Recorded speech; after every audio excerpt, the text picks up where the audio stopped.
ഇക്കാര്യത്തിൽ സമരാഗ്നി എന്ന് പറയുമ്പോൾ ഞാൻ ഇതിനെ കാണുന്നത് കോൺഗ്രസിന് ഇതൊരു ചാൻസാണ്. ഈ ചാൻസ് വിട്ടുകളഞ്ഞാൽ പിന്നെ കോൺഗ്രസ് ഇല്ല.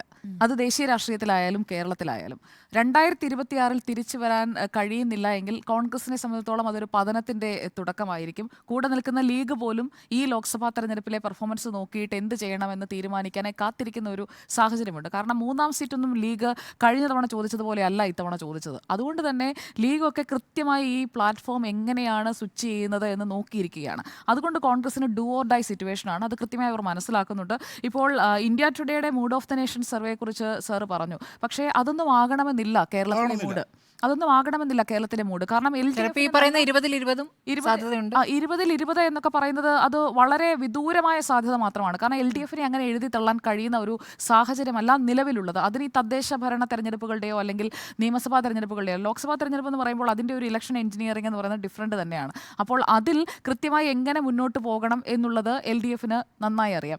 ഏത് തരത്തിലാണ് അത് കൊണ്ടുപോകേണ്ടത് എന്നും അറിയാം. എവിടെ നിന്നൊക്കെയാണ് വോട്ട് വരിക എന്നും അറിയാം. അത് വരും ദിവസങ്ങളിൽ നമ്മൾ കാണാൻ പോകുന്ന നീക്കങ്ങളാണ്.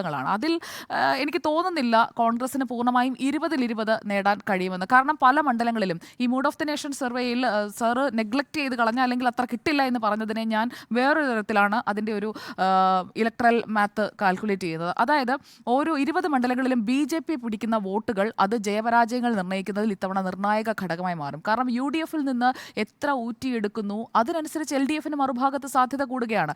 ഇപ്പോൾ കഴിഞ്ഞ തെരഞ്ഞെടുപ്പിൽ ഈ ശബരിമല വികാരം വന്നപ്പോൾ BJP അതിനുവേണ്ടി വാദിക്കുന്നു, എന്നാൽ വോട്ട് UDF കൊണ്ടുപോകുന്നു, അവർ 19 സീറ്റുകളിൽ ജയിക്കുന്നു. അതാണ് കണ്ടതെങ്കിൽ ഇത്തവണ അങ്ങനെയൊരു എടുത്തു പറയാവുന്ന ഒരു വിഷയമല്ല. സംസ്ഥാനത്ത് ഇപ്പോൾ ഒരു ഭരണവിരുദ്ധ വികാരമുണ്ട്. അതാണ് കോൺഗ്രസിന് ഇപ്പോൾ എടുത്ത് പിടിക്കാൻ കഴിയുന്ന ഏറ്റവും നല്ല ആയുധം. ആ ആയുധം തന്നെയാണ് അവർ ഉപയോഗിക്കുന്നത് എന്നതാണ് ഇന്നത്തെ പ്രസംഗങ്ങളിലൊക്കെ പ്രതിഫലിച്ചത്. നോക്കൂ, നവകേരള സദസ്സ് എന്ന് പറയുന്നത് 35 ദിവസം കൊണ്ട് കൃത്യമായ ഒരു തെരഞ്ഞെടുപ്പ് പ്രചാരണത്തിനായി ഉപയോഗിച്ച സർക്കാരിൻ്റെ മെഷീനറി ഉപയോഗിച്ചുകൊണ്ടുള്ള ഇടതുപക്ഷത്തിൻ്റെ ഒരു പ്രചാരണ വേലയായി അത് മാറിക്കഴിഞ്ഞു. അതിൻ്റെതായ നേട്ടങ്ങൾ ഉണ്ടാവുകയും ചെയ്യും. കാരണം കേന്ദ്രത്തിനെതിരായ കേന്ദ്ര അവഗണനയ്ക്കെതിരെ, കേന്ദ്രം ഫണ്ട് തടഞ്ഞു വെക്കുന്നതിനെതിരെ ഒക്കെ ഈ യോഗങ്ങളിലെല്ലാം വിവിധ ഇടങ്ങളിലെ വിവിധ പോക്കറ്റുകളിൽ പറഞ്ഞു വെക്കാൻ ഇടതുപക്ഷത്തിന് കഴിഞ്ഞിട്ടുണ്ട്. അതിന് ബദലായി സംഘടിപ്പിച്ച വിചാരണ സദസ്സിൽ ആളെണ്ണം തികയ്ക്കാനായി പാടുപെടുകയായിരുന്നു കോൺഗ്രസ്. അത് നമ്മൾ കണ്ടതാണ്. അത് കഴിഞ്ഞിട്ടാണ് ഈ സമരാഗ്നിയിലേക്ക് വരുന്നത്. 14 ജില്ലകളിലായി 30 സമ്മേളനങ്ങൾ. അതിൽ ഞാൻ ശ്രദ്ധയോടെ നോക്കുന്നത് ഒന്ന് കോഴിക്കോട് കടപ്പുറത്ത് നടക്കാൻ പോകുന്ന സമ്മേളനം, തൃശ്ശൂർ തേക്കിൻകാട് മൈതാനം, കൊച്ചി മറൈൻ ഡ്രൈവ്, തിരുവനന്തപുരം പുത്തരിക്കണ്ട മൈതാനം. ഈ 4 സമ്മേളനങ്ങളിൽ വരാൻ പോകുന്ന ആൾക്കൂട്ടം അത് കൃത്യമായി ഒരു നല്ല സൂചന തന്നെ തരാൻ പോവുകയാണ്.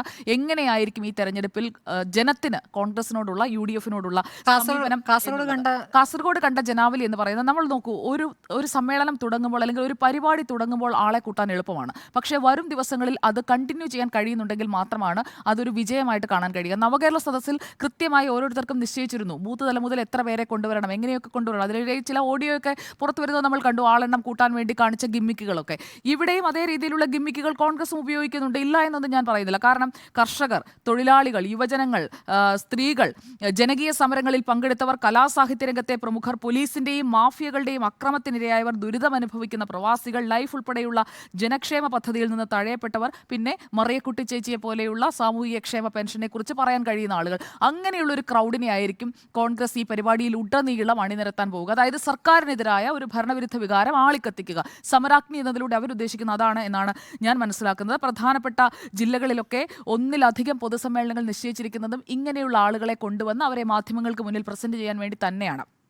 തിരുവനന്തപുരം, എറണാകുളം, പാലക്കാട്, മലപ്പുറം, ഇടുക്കി, ഇത്രയും ജില്ലകളിൽ 3 വീതം സമ്മേളനങ്ങൾ നിശ്ചയിച്ചിട്ടുണ്ട്. ഇപ്പോൾ കാസർഗോഡ് നമ്മൾ ഒരു സമ്മേളനമാണ് കണ്ടത്. വയനാട്ടിലും പത്തനംതിട്ടയിലും സമാനമായ രീതിയിലായിരിക്കും ഓരോ സമ്മേളനമായിരിക്കും ഉണ്ടാവുക.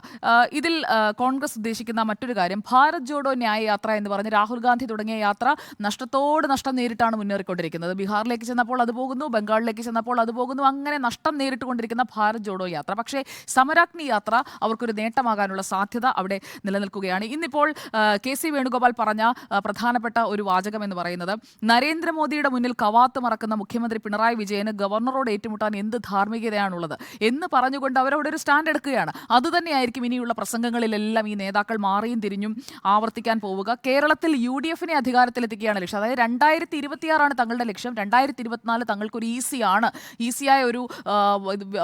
ഈസിയായി തന്നെ ഞങ്ങൾക്ക് ഈ ലക്ഷ്യത്തിലെത്താൻ കഴിയുമെന്നും അവിടെ പറഞ്ഞു വെക്കുകയാണ്. അപ്പോൾ ഈ നേരത്തെ പറഞ്ഞ ഒരു പ്രസ് മീറ്റിനെ കുറിച്ച് കൂടി പറഞ്ഞ് ഞാൻ അവസാനിപ്പിക്കാം. നാളെ ഉച്ചയ്ക്ക് 12 മണിക്കാണ് കേട്ടോ കെ സുധാകരനും വി ഡി സതീശനും കൂടി വാർത്താ സമ്മേളനം നടത്താൻ പോകുന്നത്. പുതുപ്പള്ളിയിൽ സെപ്റ്റംബർ 8 തീയതി നമ്മൾ കണ്ട ആ വാർത്താ സമ്മേളനത്തിന് ശേഷം രണ്ടുപേരും ഉള്ള ഒരു വാർത്താ സമ്മേളനം എന്ന രീതിയിൽ സജ്ജീകരിക്കുന്നത്. മറ്റു വേദികളിലൊക്കെ വന്നിട്ടുണ്ടാവും. പക്ഷേ ഈ വാർത്താ സമ്മേളനത്തിലേക്ക് വരുമ്പോൾ ഇവർക്കിടയിലുള്ള മൈക്ക് യുദ്ധം അവസാനിച്ചോ എന്നറിയാനാണ് കൗതുകത്തോടെ ഞാൻ എന്തായാലും കാത്തിരിക്കുന്നത്. കാരണം രണ്ട് നേതാക്കളും തങ്ങളുടേതായ ആ ഒരു ഈഗോയിസ്റ്റിക്കായുള്ള കാഴ്ചപ്പാടുകൾ മാറ്റിവെച്ചുകൊണ്ട് ഒന്നിച്ചിറങ്ങിയാൽ കോൺഗ്രസിന് ഈ സമരാജ്ഞി കൊണ്ട് പ്രയോജനമുണ്ടാകും.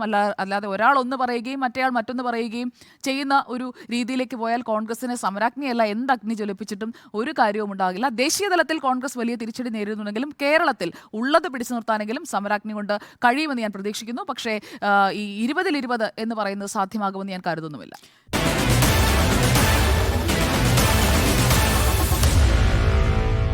Meet the editors.